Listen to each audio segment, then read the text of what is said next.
seeped through the worn wool of her cloak, settling deep into the bones of her bad hip. Thessa sat on an overturned fishing boat, the splintered wood a welcome hardness against her back, and watched the children. Their laughter was a spray of bright color against the gray canvas of sky and sea and shingle beach. They were the only real warmth in her world.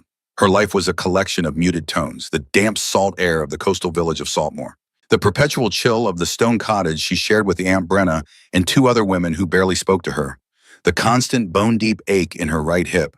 An injury from childhood, a fall at age 8 that never healed right, had left her with a limp that defined her more than her own name. She was the lame girl, the one who couldn't help haul the heavy nets or climb the cliffs to the watchtower, the one whose hip made a sound like stones grinding when the storms rolled in. So she watched the children. It was a duty no one else wanted, keeping the youngest ones from toddling into the greedy surf while their parents worked. For Thessa, it was a reprieve. Here with them, she was just the one who could find the smoothest skipping stones and knew the names of all the seabirds. The one who told stories about selkies and storm kings while the little ones huddled close on cold mornings. She was 23 years old and invisible, except when someone needed her to do the work no one else would touch. The fog was rolling in now, thick and silent, swallowing the horizon. It crept over the water like something alive, blurring the line between sea and sky. The children's laughter faltered. Their small forms huddled closer together. The fog carried a deeper cold, a stillness that felt wrong. Thessa pushed herself up from the boat, wincing as her hips sent a sharp protest through her body. She reached for the walking stick she'd carved from driftwood, then stopped. Pride, stupid as it was, kept her from using it when the children were watching. She didn't want them to see her as broken. Though that was exactly what she was. Then she saw it. At the far end of the beach, where the black rocks called Devil's Claw jutted out of the sea like the grasping fingers of some drowned giant, a shape emerged from the mist. It was massive, a shadow-given form, four-legged and hulking, its fur the color of a starless night, absorbing what little light remained in the dying afternoon. The beast. Fear lanced through her, sharp and icy. Every soul in Saltmore knew the stories.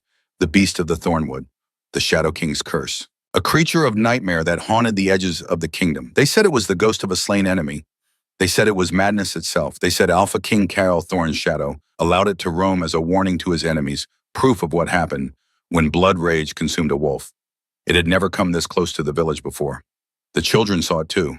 Little Finn, barely 6 years old, let out a thin, terrified wail. The sound cut through the heavy air like a blade. The beast's head snapped up. 2 points of silver light ignited in the gloom of its face. Eyes.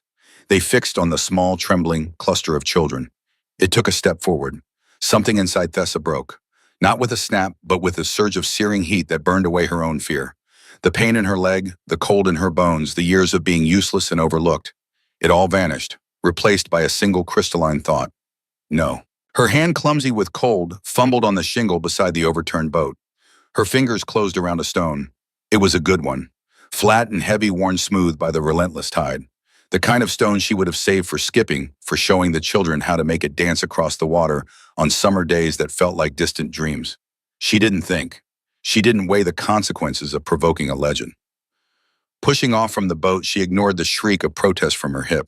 She put all her weight on the good leg, her body a coiled spring of pure protective fury. With a grunt of effort that tore from her throat, she threw the stone. She had a strong arm, one of the few parts of her that hadn't been betrayed by her own body. The stone flew true, a dark little missile against the gray. It struck the beast high on its massive flank with a dull thud that echoed off the rocks. The creature flinched. A full-body shudder rippled through its enormous frame. It let out a low sound, not a roar of anger, a grunt of surprise, almost of indignation. It turned its head. Those silver eyes left the children and locked onto her. Thessa stood her ground. Her heart hammered against her ribs like a trapped bird. She braced herself for the charge, for the feeling of those claws, for the end. This was it. A stupid, impulsive act, and she would die for it.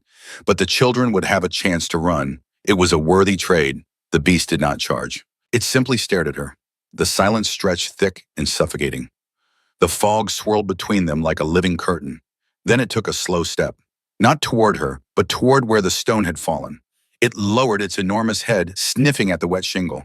And then, with a delicacy that was utterly at odds with its terrifying form, it picked up the stone in its jaws. Thessa's breath hitched. This was not in the stories. The beast turned back to her. Turned. It walked forward, its movement slow, deliberate.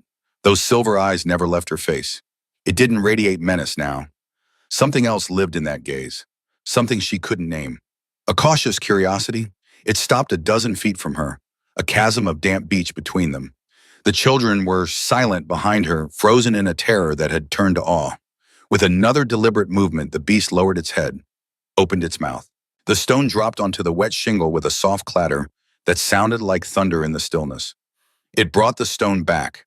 The beast looked from the stone to her face, a clear, unmistakable gesture. A question, an invitation, a game. Thessa's fury dissolved, replaced by a profound and dizzying confusion. This wasn't a mindless monster. This wasn't a raging curse. This was something else, something intelligent. And in the depths of those silver eyes beneath the predatory gleam, she saw a flicker of something she knew intimately: loneliness. The fog swirled around them, a curtain closing on a scene that no one would ever believe. The beast stood waiting. Thessa stood, her bad legs screaming in protest, her mind reeling.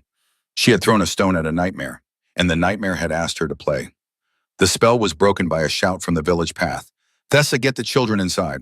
The fog is too thick." She tore her gaze from the beast, her heart sinking. She looked back at it, a silent apology in her eyes. She had to go. She had to protect the children.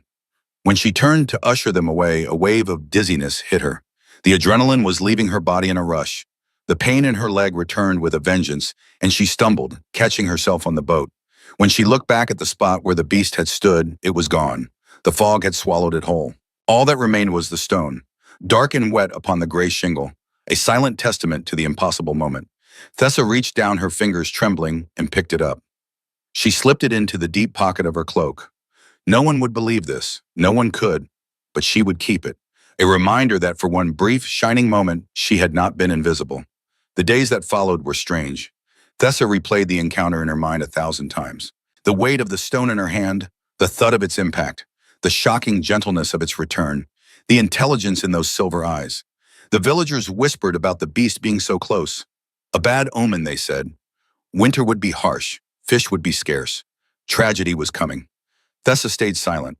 How could she explain what she had seen, that she had looked into the eyes of a monster and found a soul? Her hip ached more than usual. A deep, relentless throb that pulsed with every heartbeat. But the ache was different now. It was twinned with a strange restlessness, a pull toward the misty cliffs in the Thornwood beyond. As if an invisible thread connected her to something out there in the darkness. She tried to ignore it. She had duties. The children, to watch, the cottage to help maintain, though Aunt Brenna never thanked her. The nets to mend in the evenings while the other women gossiped and pretended she wasn't there. "They call me the lame girl," she thought, sitting alone by the fire on the third night after the encounter. Not Thessa, not even her or she half the time, just the lame girl, the one who can't dance, can't run, can't climb, can't do real work, the one who threw a stone at a monster and somehow survived. She touched the stone in her pocket. It had become a talisman, a secret warmth against her side. On the 6th day after the beach, something shifted in the village. Cade Garrett, one of the youngest fishermen, took his boat out despite the warnings. The sky had been darkening all morning, the wind picking up, the gulls flying inland. "Storm's coming," the elder said. A big one. But Cade was proud. His wife Jessamine was 7 months pregnant with their first child. He needed the catch, needed to prove he could provide. Thessa watched him push his boat into the surf from the rocky outcrop near the smokehouse. Her hip throbbed. Rain was coming. She could feel it in the rasp of bone against bone. She wanted to call out to him, to tell him to stay, but who would listen to the lame girl? By afternoon, the storm had arrived. It came in like the wrath of ancient coin, a coastal fury that rattled the cottage and sent waves crashing over the seawall. The wind howled through the streets of Saltmore like a living thing, tearing at shutters and ripping thatch from roofs. Thessa huddled in the cottage with Aunt Brenna and the other women. They prayed to the old gods and the new. They lit candles and waited. When the storm finally broke near dawn, the damage was clear. Cade Garrett's boat had been smashed to pieces on the Devil's Claw rocks, the same rocks where Thessa had first seen the beast. They brought Cade's body back at first light, barely breathing, his body broken and cold, bones shattered, skin blue. The village healer, Elder Marin, did what she could, but by midday, Cade was gone. The mood in Saltmore was grim. Cade had been well-loved, young and strong and kind. His wife Jessamine, heavy with child, sat in silent shock. No tears, just emptiness. Thessa couldn't bear to stay in the village, couldn't bear to feel the weight of their collective grief pressing down on her. She bundled herself in her thickest cloak and limped her way out toward the cliffs, seeking the cold comfort of the wind and sea. The path was treacherous, slick with rain. Each step was a battle. Her hips screamed with every movement, but she welcomed the pain. It was better than the numbness she felt watching Jessamine's empty eyes. She found herself drawn back to the shingle beach, now a maelstrom of churning gray water and flying spray. The tide was going out, leaving behind a graveyard of debris, and there, tangled in the wreckage of Cade's boat, was a dark shape. Thessa's heart stopped. It was the beast. It was trapped. A thick, heavy fishing net reinforced with iron rings was wrapped tight around its forelegs and torso. A jagged piece of the boat's mast was pinned against its side, a cruel spear that had gouged a deep wound in its flank. Dark blood, almost black, stained its fur and the surrounding stones. It was alive, but barely. Its silver eyes were dull, clouded with pain. Its massive chest rose and fell in shallow, ragged breaths. It didn't even seem to notice her approach over the roar of the retreating storm. The fear was there, a cold knot in Thessa's stomach, but it was overshadowed by something else. Pity. A fierce, aching empathy for this creature that everyone feared now brought low and dying alone in the aftermath of the storm. The creature that had brought her stone back. She made a choice. "I'm here," she called out, her voice nearly stolen by the wind. "I'm not going to hurt you." The beast's head lifted a fraction of an inch. Its eyes focused on her, a glimmer of recognition in their pained depths. There was no threat in them, only exhaustion, a kind of weary surrender. Thessa's hip was agony as she scrambled over the slippery rocks and debris. She reached its side, her small form dwarfed by its immense wounded body. The wound was worse up close, a ragged tear oozing blood with each labored breath. The net was a merciless tangle cutting into flesh. "All right," she whispered, more to herself than to the creature. "All right, let's see about this." She carried a small, sharp knife for mending nets, a tool of her trade such as it was. Her fingers were numb with cold as she drew it from her belt. She started with the net sawing at the thick, wet ropes. It was slow, arduous work. The fibers were swollen with seawater, tough as iron. The storm still howled around them, drenching her to the bone. The beast lay utterly still. Its trust was a heavy, fragile weight upon her shoulders. Hours seemed to pass. The world narrowed to the rasp of her blade against rope, the sound of the beast's labored breathing, the ache in her hands and back and hip. Rope by rope, she cut it free. Finally, the main tangle loosened. She pulled the net away, tossing it aside. The beast shuddered, a ripple of relief passing through its massive frame. Now for the mast, it was too heavy for her to lift. She leaned against it, pushing with all her might, her bad legs screaming in protest. It wouldn't budge. "You have to help me," she grunted, her face close to the beast's great head. "I can't move it alone. You have to push." The beast's ear twitched, its silver eyes still clouded with pain fixed on her face. It seemed to understand. With a low groan that vibrated through the stones beneath Thessa's feet, the beast gathered what little strength it had left. As she pushed, it shifted its massive weight, muscle and bone working together. The mast scraped, groaned, and then rolled free, clattering down the shingle into the surf. The beast slumped back, its breathing even more shallow than before. The wound in its side was now clear, fully exposed, and it was bleeding freely. It was dying. Panic seized Thessa. Not the hot panic of the beach when she'd thrown the stone. This was cold, creeping. The panic of watching something precious slip away. She couldn't leave it here. Couldn't let it die alone on these rocks where Cade had died, where so much had already been lost. She pressed her hands against the wound, a futile gesture against the steady flow of blood. The fur was coarse and thick, matted with salt and gore. Underneath, its skin was hot with fever. "No," she whispered, the word a fierce prayer against the wind. "You don't die. Not after this. Not alone." She stayed with it as the storm's fury finally spent itself. As the light began to fade from the sky, she talked to it, her voice a low, steady murmur beneath the sound of the waves. She told it about the children, about how she loved their laughter, about the ache in her leg and how it never stopped, not even in sleep, about the grayness of her life, the years of being invisible. She poured out all her own loneliness to this creature, a confession in the heart of the dying storm. The beast listened, its silver eyes fixed on her. And slowly, impossibly, its breathing began to steady. The shudders racking its body began to ease. It seemed to draw strength from her presence, from the sound of her voice, from the warmth of her hands against its wound. When the first hint of dawn broke the horizon, the storm had passed. The beast was still alive. Thessa was exhausted, freezing, in more pain than she had ever known. But a strange sense of peace settled over her. She had saved it. But she knew she couldn't leave it here on the beach. The villagers would find it. They would finish what the storm had started. Fear would drive them to kill it. She remembered a place, a small hidden cave nearby, concealed by a curtain of sea-worn rock and twisted driftwood. She had played there as a child before her fall. before she became the lame girl. "Can you walk?" she asked, her voice hoarse. "You have to get up. We have to hide you." The beast watched her. Then, with a monumental effort that made Thessa's own struggles seem like nothing, it began to stir. It pushed itself up, its legs trembling, threatening to give out.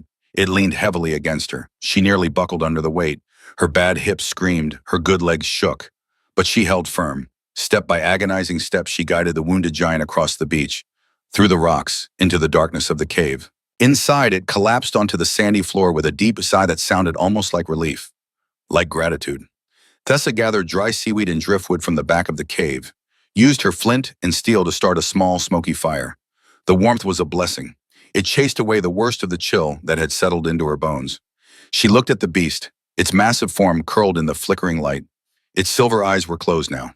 It was sleeping. She had done it. She had rescued the monster. And in the quiet of the cave, with the sound of the sea, a gentle rhythm outside, Thessa felt something she had never known in her 23 years. Purpose. This creature needed her. For the first time in her life, she wasn't useless, wasn't invisible, wasn't just the lame girl who watched the children. She was something more. She was a savior. The days that followed became a secret rhythm, a hidden life that existed parallel to her visible one. By day, she was still the lame girl, still watching the children on the beach, still mending nets in the evening while Aunt Brenna complained about the cost of keeping her, still invisible to everyone who mattered. But in the stolen hours, morning and evening, she slipped away to the cave. She brought fresh water in a skin she'd taken from the smokehouse, strips of salted fish she pilfered when no one was watching. She used her knowledge of herbs, meager as it was, to clean the beast's wound. She crushed sea kelp into a paste, packing it into the gash, the way Elder Marin had taught her years ago for treating cuts and burns. The beast was a patient patient. It allowed her ministrations with a profound stillness. Those silver eyes tracked her every move. The intelligence in them was undeniable. It would nudge her hand with its nose when the pain was too great, or let out a low rumble in its chest, a sound she came to recognize as contentment when she settled by the fire. She talked to it constantly. The words flowed out of her like water from a cracked jar, secrets she had never told another soul. She spoke of her jealousy of the other girls, their strong legs and easy laughter, the way they danced at festivals while she sat in the corner, her hip throbbing. She spoke of her dreams of sailing away on a ship, of seeing a world that wasn't gray and damp and full of people who looked through her. The beast would listen, its gaze unwavering. In its silent companionship, she felt more seen and heard than she ever had in the bustling village, more valued than in all her years of service to people who could barely remember her name. A bond was forming between them, woven from shared vulnerability and quiet trust, from the act of saving and being saved. The loneliness that had been her constant companion for years began to recede, replaced by a tentative warmth that had nothing to do with the fire. On the third day, the beast ate fish from her hand for the first time. Its jaws were gentle, careful not to catch her fingers. On the fifth day, the wound stopped bleeding. A scab was forming, dark and thick. On the seventh day, it stood without trembling, took a few steps around the cave. Its strength was returning. And Thessa, watching it move in the firelight, felt something blossom in her chest. Something dangerous and precious. Hope. That evening, she arrived at the cave to find it empty. Panic gripped her, cold and sharp. Had it left? Had its strength returned, and it simply walked away, back to the Thornwood, back to whatever cursed existence it led? Had she been wrong? Had this connection been nothing but her own desperate loneliness projected onto an animal that cared nothing for her? She was the lame girl. Of course it had left. Then she heard it. A sound from the back of the cave. A part she had never explored. It was a human sound. A cough. Thessa's heart hammered. She grabbed a burning branch from the fire, holding it aloft as a torch. She crept deeper into the darkness, her bad leg dragging on the sandy floor. The cave went back farther than she'd realize, the passage narrowing, then opening into a small chamber. And there she saw him. He was lying where the beast should have been, a man, naked, his body a roadmap of old scars that crisscrossed powerful musculature. More recent was the raw healing gash on his side, the same wound she had been tending. His hair was long and black as a raven's wing fanned out on the sand. As she stood frozen, he stirred, rolled onto his back with a ragged gasp of pain. His face was harsh, beautiful in the way of a storm-ravaged cliff, all sharp angles and stark lines. Even in what looked like sleep, his brow was furrowed with pain that seemed ancient, etched into his very bones. Thessa's torch wavered, casting dancing shadows on the cave walls. The man, the wound. The impossible truth slammed into her like a wave. He was the beast. His eyes fluttered open. They were not silver now, but a deep, startling gray, the color of the sea before a storm. They focused on her, and the confusion in them was swiftly replaced by a guarded, intense weariness. "Who are you?" he rasped. His voice was a low thunder. She recognized it. The rumbles in the beast's chest, the same resonance. Thessa couldn't speak, couldn't breathe. She could only stare. This was Alpha King Kale Thornshadow, the ruler of the Northern Territories, the man of legend and fear. And she had been tending to him for 7 days as if he were a stray dog. "You," he said, pushing himself up on one elbow, his gaze sharpening despite the pain that clearly racked him. He looked at her face, down at her leg the way she stood with her weight on her good side, back to her face. The girl on the beach, the one with the stone, the burning branch slipped from Thessa's fingers. It hit the sand and extinguished with a hiss, plunging them into near darkness. Only the faint glow of the fire from the cave's mouth remained. Her world had just tilted on its axis, and she was falling. "Your Majesty," she whispered. The words felt alien in her mouth, foreign. She automatically tried to curtsy, a clumsy, painful gesture that made her hip cry out in protest. "Don't," he commanded, his voice sharp but not unkind. He winced, his hand going to the wound on his side. "It seems I owe you my life." Thessa found her voice, though it was thin and trembling. "I found you in the storm. I didn't know it was you." "No," he said, his gray eyes searching her face in the dim light. "You wouldn't have. No one knows. This curse I bear alone." His expression was grim, shadowed by a pain that had nothing to do with his physical wound. And in that moment, standing in the darkness of the cave with a king who was also a beast, Thessa understood. This transformation wasn't a tool of power. It was a punishment, a penance. "I brought you blankets," she said numbly, gesturing to the bundle she had dropped when she'd grabbed the torch. It was all she could think to say. The world was shattering and reforming around her, but practicalities remained. The king was cold. He needed covering. He gave a short, rough sound that might have been a laugh. "Thank you." He pulled one of the rough wool blankets around his shoulders, his movements stiff with pain. "You have been kind," he said. The words sounded foreign in his mouth, as if it were something he hadn't experienced in a long time. Thessa stood there, her mind reeling. The beast was a king, the monster was a man, and she, the lame girl of Saltmoor, had saved them both. She didn't sleep that night. Couldn't. Every time she closed her eyes, she saw his face, the harsh beauty of it, the ancient pain etched into every line. By dawn, she'd made her decision. King or no king, he was still wounded, still needed care, and she wasn't about to abandon him now. Thus began the second phase of caretaking. It was infinitely more awkward. Before, Thessa had been tending to Shadow, her silent, grateful beast. Now she was hiding the Alpha King of the entire Northern Territories in a cave. A king who wore his guilt like a second skin. A king who was also the monster every child in Saltmoor had nightmares about. Kale Thornshadow was a terrible patient. He was proud and stubborn, trying to stand before he was ready, pushing himself too hard. On the second day after his transformation, she found him attempting to walk to the cave entrance, one hand braced against the wall, his face pale with pain and effort. "You need to rest," she said, dropping the water skin and moving to support him. "I'm fine," he growled, but his legs were shaking.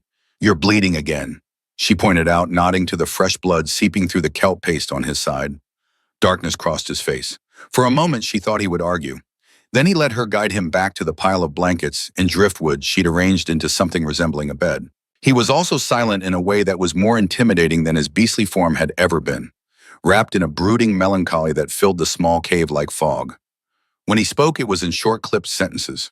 When she asked questions, he answered in monosyllables. But Thessa was not easily intimidated. She had faced down the nightmare version of him. This quiet, broken man was somehow less frightening. "You need to eat," she said on the third evening, pushing a bowl of fish stew toward him. She'd made it in the cottage, claiming it was for herself, then smuggled it out in a covered pot. "I'm not hungry." "You will eat," she insisted, her voice firm, "or you'll never heal. And I didn't drag a mast off you and spend 7 days keeping you alive just so you could waste away out of stubbornness." He looked at her then, a flicker of surprise in those stormy gray eyes, as if no one had spoken to him like that in a very long time. He ate. Slowly, carefully, she began to learn the nuances of his silence. A tightening of his jaw meant his guilt was closing in. A distant look in his eyes meant he was thinking of the life outside the cave, the kingdom he had abandoned. A slight softening around his mouth, barely perceptible, meant something she'd said had reached him. On the fourth day, he asked about her leg. They were sitting by the fire, the afternoon light filtering weakly through the cave entrance. Thessa was crushing kelp for a fresh poultice, her fingers stained green. "The limp," he said quietly. "How did it happen?" Thessa's hands stilled. No one asked about her leg. They just accepted it as part of who she was. The lame girl, a defining characteristic that needed no explanation. "I fell," she said finally. "I was 8. There's a cliff path above the village near the watchtower. The other children dared me to race them. I wanted so badly to prove I could keep up."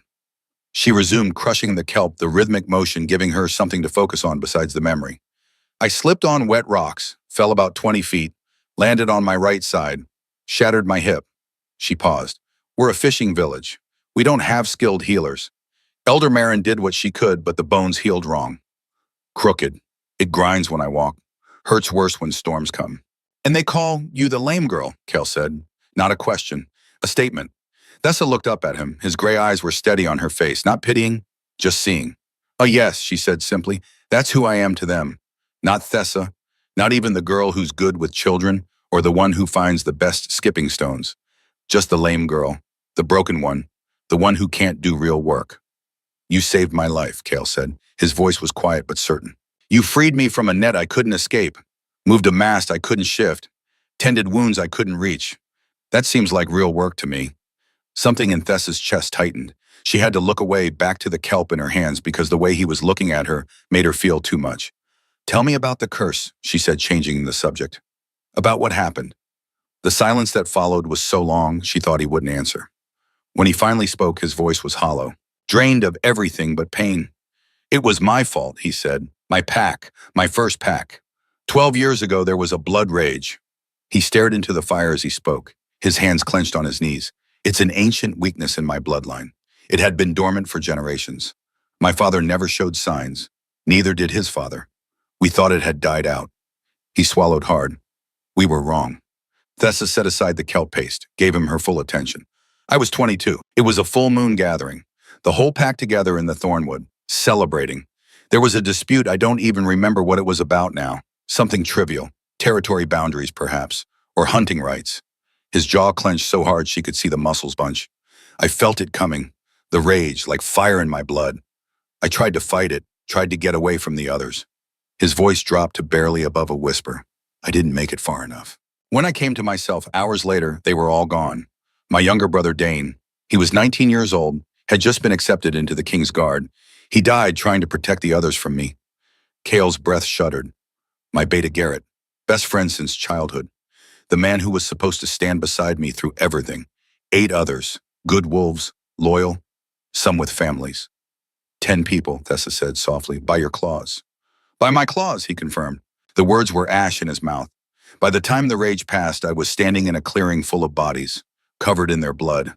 My brothers, my best friends, people who trusted me.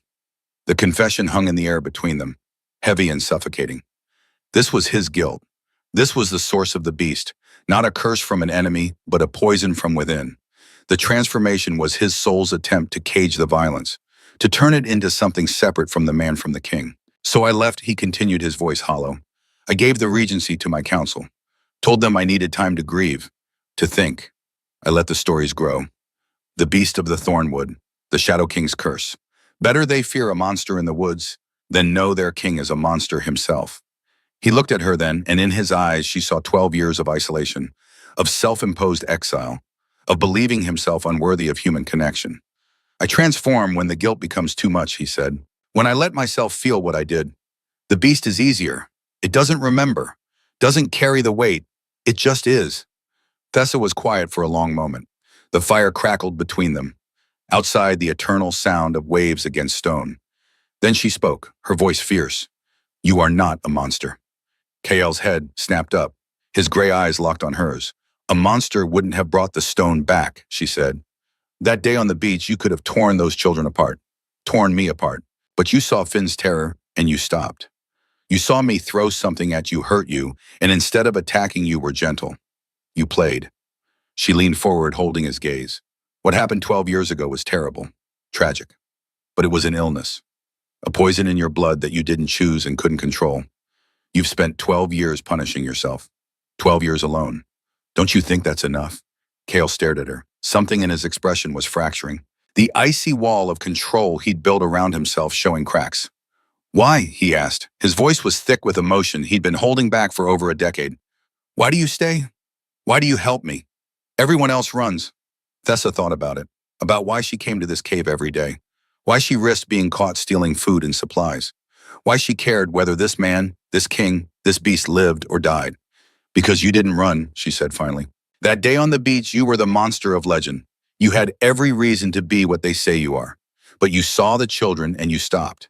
And when I hurt you when I threw that stone, you didn't punish me for it. You were gentle. She took a breath, her own emotions rising. And because when I look at you, beast or man, I see someone who's just as trapped as I am.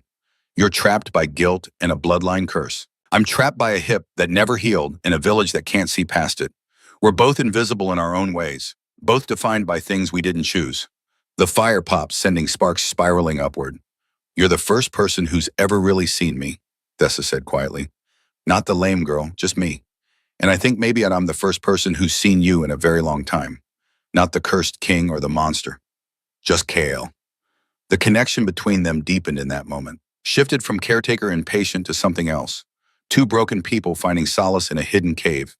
Their shared wounds a bridge between vastly different worlds. His hand moved almost unconsciously and brushed against hers as he reached for the water skin. The touch was brief, accidental, but it sent a jolt through her that had nothing to do with surprise. She found herself breathless when their eyes met. Over the next days, Kael's strength returned. The wound on his side became a puckered scar, angry red but closed. He could stand without assistance, walk without staggering. The color returned to his face, replacing the deathly pallor. He was beginning to look like a king again. Even in the rough clothes Thessa had stolen from the village, even with his hair loose and unkempt, there was a power to him, a presence that filled the small cave. Thessa found herself watching him, the way he moved, the rare moments when something she said made the corner of his mouth twitch in an almost smile, the intensity in his eyes when he listened to her stories about the children or the village. The time for hiding was coming to an end. They both knew it, and the thought of him leaving, of returning to her gray, empty life, was a colder fear than any beast had ever inspired. But the outside world was not content to wait. On the morning of the 16th day, everything changed. Thessa arrived at the village square to find it transformed. A fine carriage stood outside the meeting hall, its black lacquer gleaming despite the perpetual mist. Horses stamped and snorted, their breath steaming in the cold air. And standing in the center of a small crowd of villagers was a woman who seemed to have stepped out of a different world entirely. She was beautiful. Hair like spun gold, elaborately braided and pinned, eyes the color of ice on a winter lake. She wore traveling clothes, but they were fine beyond anything Saltmore had ever seen. Silk and velvet, silver embroidery, a fur-lined cloak that probably cost more than every fishing boat in the village combined. She moved with a confidence that made everyone around her feel clumsy and insignificant. Thessa felt a profound sense of dread settle in her stomach. "Who is that?" she asked old Garrett, one of the village fishermen standing nearby with his mouth hanging open. "Lady Seraphine Vale," he breathed, "from the capital, High Counselor's daughter. She's here about the beast." Thessa's blood ran cold. Seraphine was addressing the gathered villagers, her voice smooth as polished ice. "I've come because reports reached the capital of increased beast activity in this region. The Shadow King's curse growing bolder, coming closer to settlements." She turned slowly, making eye contact with the crowd. "I'm here to ensure the safety of good people like yourselves, to assess the threat, and to do what the absent king will not." The villagers murmured their approval. Someone mentioned the beach incident, how the beast had appeared in daylight so close to the children. "Tell me everything," Seraphine said, her smile sharp and cold. "I want to know every detail." Thessa tried to slip away, but it was too late. Elder Marin, trying to be helpful, pointed her out. Thessa was there, she saw it. "She's the one who watches the children." Seraphine's ice-blue eyes locked onto her. Thessa felt pinned like an insect. "You," Seraphine said, gliding forward. "You're the girl who encountered the beast." Thessa's mind raced. She had to be careful. "Yes, my lady, it appeared on the beach, but it didn't attack. It just looked at us and then left." "How strange," Seraphine murmured. Her gaze traveled over Thessa, assessing, taking in the limp, the worn clothes, the calloused hands. "And you're called Thessa, my lady?" "Thessa," Seraphine repeated. Something flickered in her eyes. "The lame girl who watches the children. I've heard about you." Over the next hours, Seraphine conducted her investigation with cold efficiency. She spoke to Elder Marin, learning about treatments and healing in the village. She questioned the fishermen about the storm, about Kate's death. She was particularly interested in the wreckage found at Devil's Claw, and she spoke to little Finn. Thessa watched from a distance as Seraphine knelt down to the boy's level, producing a piece of candied fruit from her pocket. Her smile was warm motherly, completely false. "Tell me about the beast, sweetheart," Seraphine coaxed. "I heard you were very brave." Finn, 6 years old and easily bribed, told her everything. How the monster came from the thaw, how Thessa threw a stone at it, how the beast didn't attack but brought the stone back like a game, and how Thessa had been disappearing for hours at a time ever since the big storm. Thessa saw the moment Seraphine's expression shifted, saw the pieces clicking into place behind those calculating eyes. This wasn't just a girl and a monster. This was a connection, and any connection the king had that wasn't with Seraphine herself was a threat. Thessa had learned through careful listening that Seraphine had been positioning herself for years. 14 years since she was 15, groomed by her father to marry the king, to be the power behind the throne, the absent king's return to sanity and civilization. And now there was a lame village girl in the way. The confrontation came the next afternoon. Thessa was in the narrow lane behind the smokehouse gathering supplies. Salted fish wrapped in cloth, fresh water, clean bandages made from torn sheets. Seraphine appeared with 2 royal guards blocking both exits from the lane. "The lame girl," Seraphine said, circling her like a predator. "They say you have a strange affinity for a king's pet monster, that you meet it in secret." Thessa's heart hammered. She kept her face neutral. "I don't know what you're talking about, my lady." "Oh, I think you do." Seraphine's voice was silk over steel. "You see, the king is a troubled man. He's been absent for 12 years, unstable, haunted. He needs a strong queen to guide him, to anchor him, to bring him back to civilization." She stepped closer, her perfume cloying in the salt air. "He doesn't need a broken little stray he's taken a fancy to. Your existence is an inconvenience, and I always remove inconveniences." The threat was clear, direct. Thessa fought to keep her voice steady. "Stay away from him," she said. Seraphine laughed. The sound was bright and merciless as breaking glass. "You have it backward, little bird. He needs to stay away from you. You are a weakness he cannot afford." She leaned in close. "And weakness must be cut away." Thessa returned to the cave that evening shaking. She told Kyle everything. He listened, his expression growing darker with every word. When she finished, he was on his feet, pacing the small space like a caged wolf. "She's dangerous," he said. "Seraphine has been maneuvering for this since she was barely more than a child. Her father Marcus is High Counselor. Between them, they control most of the Regent Council." "She said I was an inconvenience," Thessa said quietly. Kale stopped pacing, turned to look at her. "You're not. You're the first thing that's felt right in 12 years. The words hung between them, charged with meaning neither was quite ready to name. "I should go," Kale said. "Return to the capital. Face this. I can't hide forever, and I won't let her hurt you." "You're not ready," Thessa protested. "The wound is barely healed. And if you return now, she'll use it against you. You'll be proving everything they say about you. The unstable king, the beast that needs controlling." "Then what do you suggest?" Thessa didn't have an answer, but Seraphine did. The next day she made her move. She returned to the village square and made an announcement to the gathered crowd. "I have discovered the source of the beast's recent boldness," she declared, her voice carrying across the square. "A village girl, Thessa, has been consorting with it, using dark arts to lure it close to your homes, endangering your children." The murmurs started immediately, whispers of witch and unnatural rippling through the crowd. Thessa, standing at the edge of the square, felt the world tilting, felt eyes turning toward her, suspicious, fearful, angry. "The lame girl was always strange," someone muttered. "Always apart from the rest of us," another agreed. The seeds Seraphine planted found fertile ground. The villagers remembered the beast on the beach, remembered Thessa's odd, solitary ways. They looked at her limp, her otherness, and it became twisted into something sinister. But accusation wasn't enough for Seraphine. She needed an event, something dramatic, something that would prove the threat beyond doubt. On the 17th day, she arranged an accident. One of her guards under orders positioned himself on the cliffs above the children's beach. He carried an iron bar long and heavy. When little Finn came to play near the rocks below, the guard used the bar to trigger a rock slide. The plan was perfect. Make it look like the beast had been flushed from the heights, like it had caused the slide in its panic. Proof of the danger Thessa had brought to their doorstep. The rocks tumbled down with a roar like thunder. Finn screamed. But Kyle, who had been watching over the village from the forest edge, worried by Thessa's absence the day before, heard the cry. He saw the rock slide, saw the small boy directly in its path. He moved with a speed that was not quite human. Not beast, but not entirely man either. The transformation was partial and incomplete, strength without the full change. He reached Finn just as the largest boulder fell, threw himself over the boy, taking the impact on his own back and shoulders. Stones rained down around them. One struck Kale's head with a sickening crack. He saved Finn's life, but the blow knocked him unconscious. When the villagers arrived, drawn by the noise, they found a scene that Seraphine couldn't have orchestrated better if she'd planned every detail. Finn, crying but unharmed, huddled against the rocks. A strange man, scarred and powerful, bleeding from a head wound, and collapsed nearby. And Thessa, who had been running toward the beach at the first sound of the rock slide, now kneeling beside the unconscious stranger. No one in Saltmore had seen their king in 12 years. Most had never seen him at all. They didn't recognize Chaol Thornshadow. They just saw a dangerous stranger and the lame girl they'd been taught to fear. Seraphine arrived moments later, her timing perfect. "You see?" she cried out, pointing a trembling, dramatic finger. "The witch and her familiar. She brought this man here, another of her dark minions. They caused this. They tried to harm your children."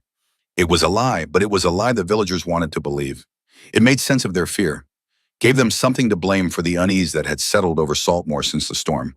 They turned on Thessa. Jessamine Cade's widow, still raw with grief, her belly swollen with 7 months of pregnancy, spat at Thessa's feet. "My husband smashed on those rocks 2 weeks ago," she hissed. "Was that you too, witch?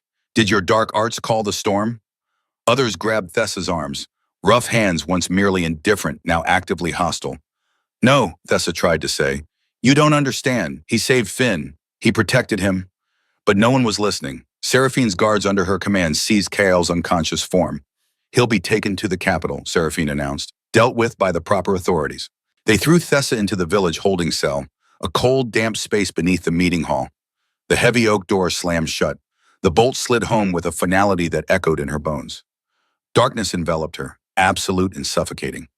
Outside, she could hear the villagers. Some were actually celebrating, praising Lady Seraphine, their savior, the woman who had identified the threat, protected them. Thessa sank to the floor, her bad hip screaming. The stone was cold beneath her, leaching the warmth from her body. Where was Chaol? Was he even alive? The blow to his head had been severe. And if Seraphine knew who he truly was, if she'd recognized him, what would she do? The thoughts circled her mind like vultures. She had saved him from the storm, from the net and the mast and the wound that should have killed him. She had tended him, listened to his guilt, told him he wasn't a monster, and he had saved her from loneliness, had seen her. Not the lame girl, just Thessa. Now they were both lost, separated, trapped. The second half of her life, the battle back from this abyss, had just begun. Days blurred together in the cell. They gave her stale bread and brackish water, just enough to keep her alive for whatever trial or judgment Seraphine was planning. The damp stone leached the warmth from her body. Her hip became a constant roaring fire of pain. But it was nothing compared to the agony in her soul. She touched the pocket where she'd kept the stone, the one the beast had returned to her. It was gone, taken when they searched her. Even that small comfort was lost. Meanwhile, in the governor's keep, Chaol woke in a lavish room he hadn't seen in years. Seraphine was at his bedside, all gentle hands and concerned whispers, playing the role of devoted subject, worried consort. "Your Majesty," she breathed when his eyes opened. "Thank the gods. You were injured saving that boy. It was heroic." Chaol's head throbbed. Memories returned in fractured shards. The rock slide, Finn's scream, the impact, and Thessa's face panicked as she ran toward him. "Thessa," he rasped. "Where is she?" Seraphine's smile tightened, almost imperceptibly. But Chaol had spent 12 years reading the subtle signs of predators. He saw it.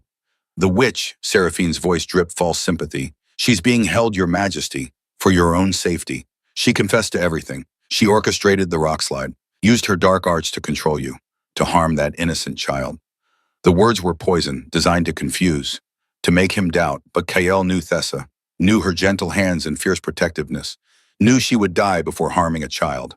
A cold rage began to build in his chest, more terrifying than any beast transformation. This was controlled, focused, the fury of a king. "Liar," he growled. The single word cracked with power. He sat up, ignoring the splitting pain in his head. The aura of the Alpha King filled the room, immense, suffocating. Every wolf for miles would feel it. An undeniable sovereignty. Seraphine took an involuntary step back, her mask of concern slipping, revealing a flicker of fear. "Your Majesty, you're confused," she stammered. "The blow to your head." "My mind has never been clearer," Chaol snarled. "You will release her, now." But Seraphine had been planning this for too long to be so easily thwarted. She straightened, regained her composure. I'm afraid I cannot do that, Your Majesty. This is a matter for the full council. For the good of the kingdom, we must see this trial through. She'd already sent missives to the capital. The council was on its way. She'd positioned this not as a simple village matter, but as a threat to the stability of the throne itself. The king, long absent and rumored mad, had been enthralled by a witch who'd attempted to murder a child. It was a power play. And Kael was the pawn. He was trapped, physically weak from the head wound, politically outmaneuvered. If he used his full power now, if he transformed or forced the issue, it would only confirm their fears of his instability. He was a king in a cage, while the only person who had ever seen the man in awe, the king and the beast, rotted in a cell. Seraphine, knowing her position was tenuous, as long as Finn could speak the truth, decided to eliminate the final witness. The trial was set for the 20th day. She needed to silence the boy before then. On the night of the 19th day, she went to Finn's home. Dismissing his mother with a sharp command and a handful of silver, I need to speak to the boy alone. Council business. Jessamine, confused but not willing to disobey a lady of such obvious rank, stepped outside. Seraphine carried a small vial, a fast-acting poison that would mimic a sudden fever. A tragedy, but not suspicious. Children died of illness all the time, but she had underestimated her opponents. In her cell, Thessa had not given up. She had been studying the old iron lock, the rusted hinges. By the dim light that filtered through the crack under the door, she worked. She used a piece of wire from her own undergarment, the stiff boning that Aunt Brenna had insisted she wear to look more proper, despite her limp. Now it became a tool. Hours of agonizing effort, her fingers bleeding, her hips screaming with every shift of position.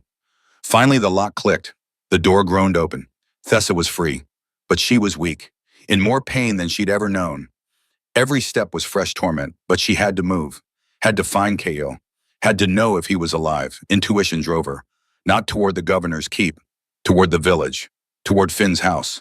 She saw the light in the window, heard the sharp, imperious tones of Seraphine's voice inside. She burst through the door. A wild, disheveled figure, hair tangled, clothes filthy from days in the cell, eyes blazing with desperate fury. The scene she interrupted would haunt her nightmares forever. Seraphine standing over Finn's small bed, the boy's eyes wide with terror, a vial uncorked in Seraphine's hand, the liquid inside dark and viscous. "Get away from him," Thessa screamed. Seraphine spun, her face twisted with fury. How did you escape?" She lunged, not at Thessa, at Finn, intending to force the poison down his throat before anyone could stop her. At that exact moment, Kael filled the doorway. He had broken out of his own gilded cage, not with a roar but with quiet, deadly force. He was still injured, his power not fully settled, but the thought of Thessa and the boy in danger gave him strength he hadn't felt in an age. "Seraphine!" His voice was the thunder of the Alpha King. Startled, Seraphine dropped the vial. It shattered on the floor. But her rage was too great. Her sanity was fraying at the edges. 14 years of planning, of positioning, of waiting, all threatened by a lame village girl and a boy who'd seen too much. She drew a hidden dagger from her sleeve, its blade coated with the same poison that now stained the floorboards. "If I cannot have the throne," she shrieked, her voice breaking, "then no one will. Your weakness will die with you." She didn't lunge for Kael, she lunged for Thessa. Everything happened in a heartbeat. Kael moved to intercept, but he was too far, still weak from the head wound. Thessa tried to dodge, but her leg betrayed her, the hip that had always failed her. The dagger plunged deep into Kael's side as he threw himself in front of Thessa, taking the blow meant for her.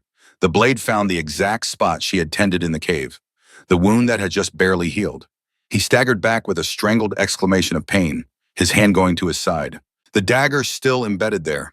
The poison was potent. Seraphine had crafted it specifically to kill a werewolf, to overcome their natural healing. A deathly pallor spread across Kael's face. His legs buckled. He collapsed to the floor. Seraphine stood over him laughing, a wild, unhinged sound, all pretense of sanity gone. "It is done," she gasped between peals of laughter. "The beast is slain." Thessa fell to her knees beside Kael. His skin was turning cold, the gray of his eyes dimming. Strange dark energy emanated from the wound, the poison devouring his life force, spreading through his veins like liquid shadow. His trembling hand reached up, cupped her cheek. The touch was icy. "Thessa," he whispered, a trickle of blood at the corner of his mouth. "I'm sorry, I couldn't protect you." "Don't," she sobbed. "Don't you dare." But his eyes were closing, his breath rattling, failing. "I love you," he breathed. the words barely audible. A final desperate confession at the brink of death. And Thessa, kneeling on the floor of Finn's small house, watching the only person who had ever truly seen her die, felt something inside her break. Not with despair, with fury. No.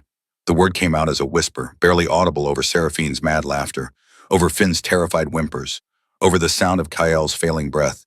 But something in that single syllable made the room fall silent. No, Thessa said again, louder this time, her voice growing. I will not let you die. She leaned over Kael, her tears falling on his cold face. His eyes were closed now, his chest barely rising, the poison spreading through him like midnight ink through water. She pressed her hands against the wound, not trying to stop the bleeding this time. Something deeper, something instinctive. She was pouring all of herself into him. Every ounce of will, every fragment of hope, every moment of caring she'd shown him in that cave. You are not a monster, she chanted, the words from the cave becoming a litany, an anchor.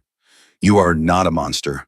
You are Kael, and you are mine. Seraphine's laughter died. What are you doing? She demanded.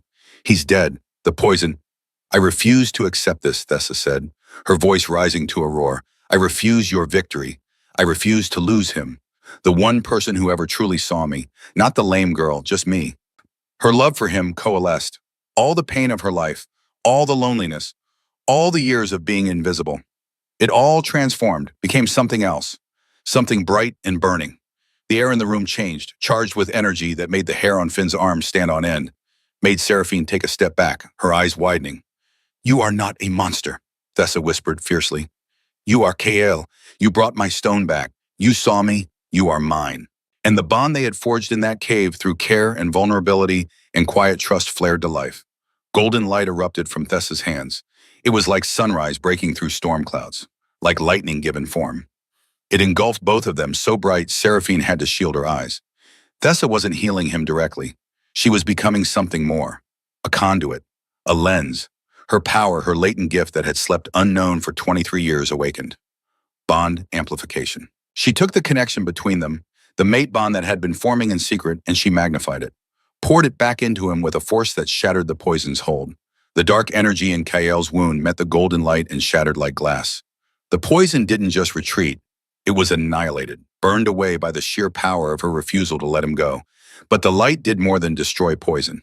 It surged through Kael's body, supercharging his life force. His alpha power that had been dormant and guilty for 12 years roared back to life. His wolf, the beast he'd been fighting to contain, merged with the man in a way it never had before. Not separate, not cursed. Whole. Kael gasped. His eyes flew open.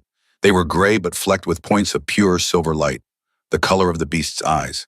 The two parts of him no longer fighting, united. The cold receded from his body, replaced by a furnace heat. He felt the power, not just his own restored but hers, intertwined with his, making them something more than either could be alone. He rose to his feet, not the broken man who had hidden in a cave, not the cursed beast that haunted the Thornwood, the Alpha King, whole and terrible in his glory. Thessa stood beside him, her hand in his, the golden light still shimmering around her like a cloak. She looked more regal in her torn, filthy clothes than Seraphine had ever looked in silk and jewels. Seraphine backed away, her face a mask of horrified disbelief. No, this isn't possible. You were dying. The poison should have... It's over, Seraphine, Kael said. His voice was calm, absolute. The voice of a king who had finally accepted what he was. You don't understand, Seraphine shrieked, the last of her sanity fracturing. I deserve this. 14 years I positioned myself.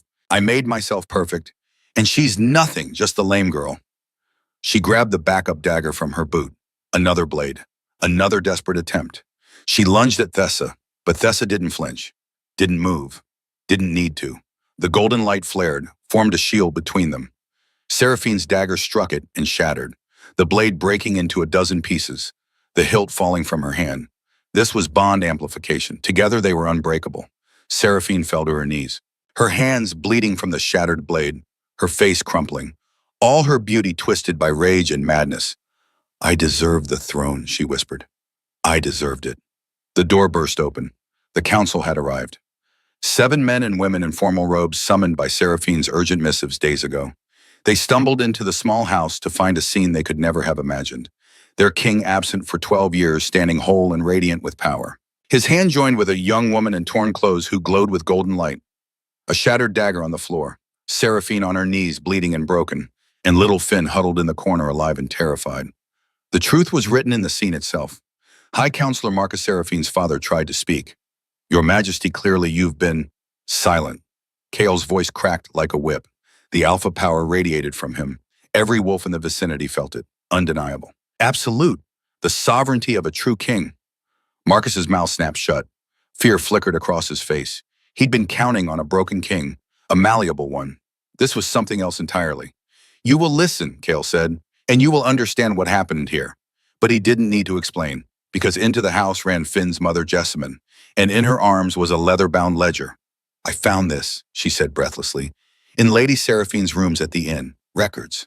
Payments to the guard who triggered the rock slide. Purchase orders for poison. And letters. Letters to her father about how to handle the unstable king and the threat of the lame girl. She thrust the ledger toward the council. Marcus tried to object. My daughter would never. Your daughter tried to murder a child, Kale said quietly. Tonight, I witnessed it myself. She was attempting to force poison down Finn's throat when we arrived. All eyes turned to Finn. The little boy who had been brave once on a beach when a monster appeared, who had to be brave again now. The pretty lady had bad water, he said in a small voice. She tried to make me drink it. Thessa stopped Irener. Seraphine let out a wail, a sound of pure anguish and fury. She launched herself at Finn one last time. Kale moved faster than human eyes could follow, caught her by the wrist, held her at arm's length as she thrashed and screamed. 14 years, she shrieked at him. 14 years I waited, I made myself perfect. And you choose her. The broken one, the lame girl who can't even walk properly. Yes, Kale said simply, because she saw me. Not the throne, not the power, just me. And she loved me anyway.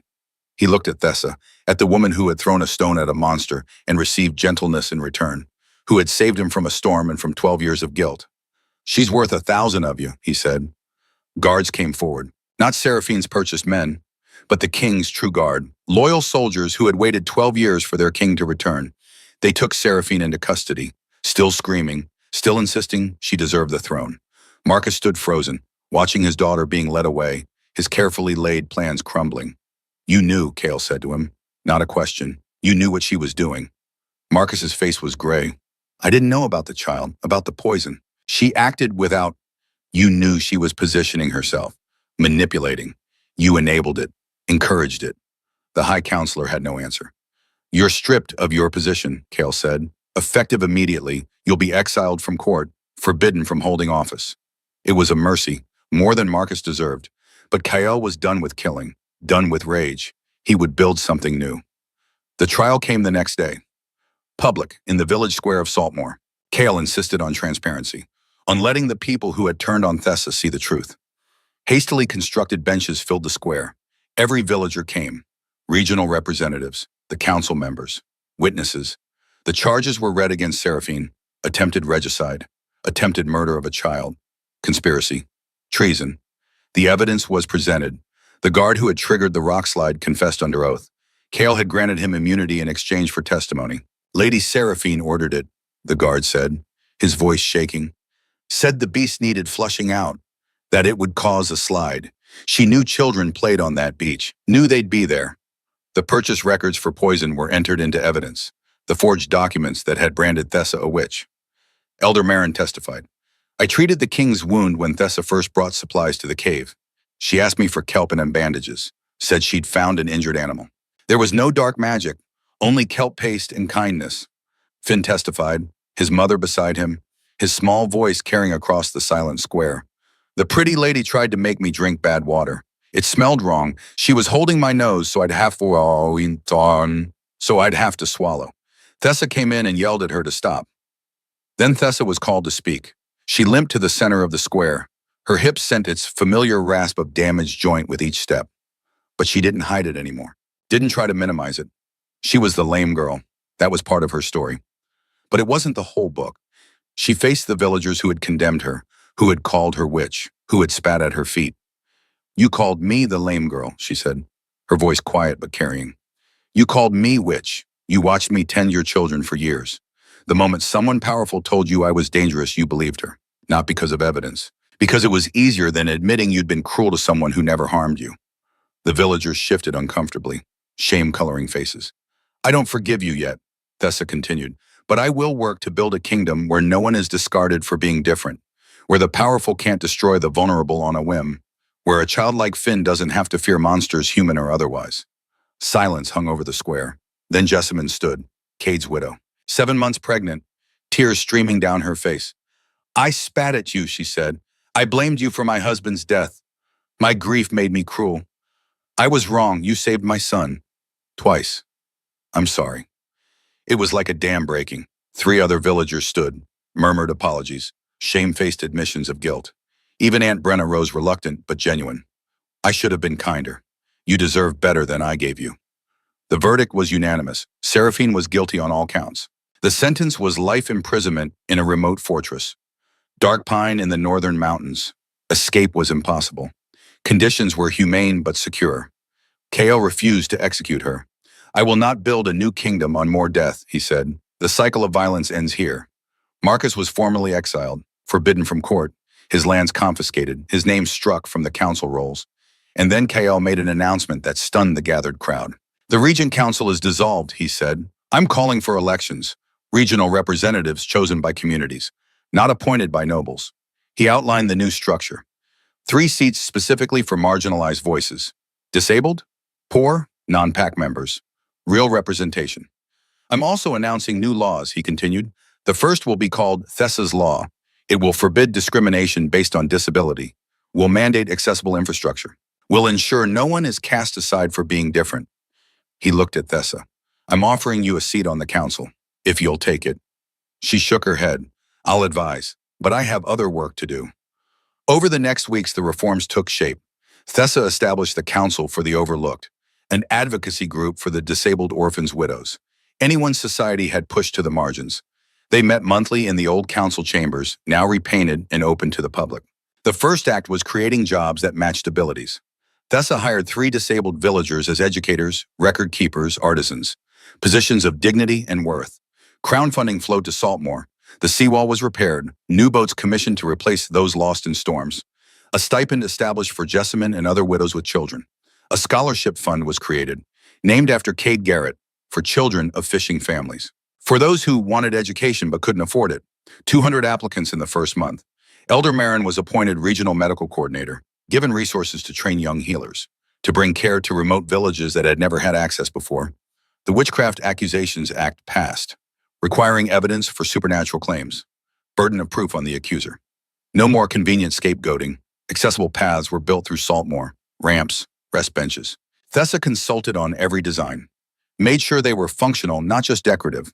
The transformation of the kingdom was visible, concrete, not just words but action.